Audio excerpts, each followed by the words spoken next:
Yeah, for sure. Now, like, what are the factors that make up a person's biological age? We know how to measure chronologic age. That's simple. Look at the calendar. But how do you measure biologic age? And therein lies the challenge.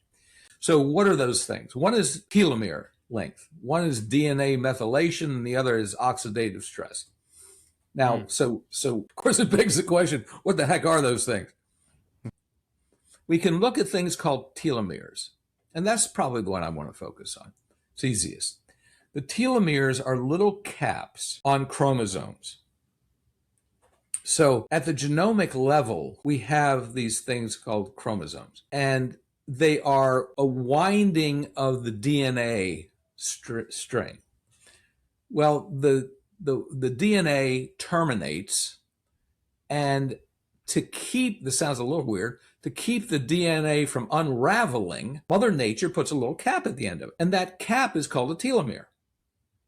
So the cap protects the DNA. It protects your genetic integrity. It protects you against cancers, for example. So one of the, why are we more vulnerable to cancer as we age? Our natural cancer protection mechanisms are weakening, and one of those weakening mechanisms is that the telomeres are shortening. And then when they shorten and they shorten and they shorten and they shorten, and then they go away, and now the DNA is vulnerable to all attacks of all kinds. So the telomeres are this protective armor that protects our genetic system. You can actually measure telomere length, and that's the cool thing. So that's our metric. That's our core metric.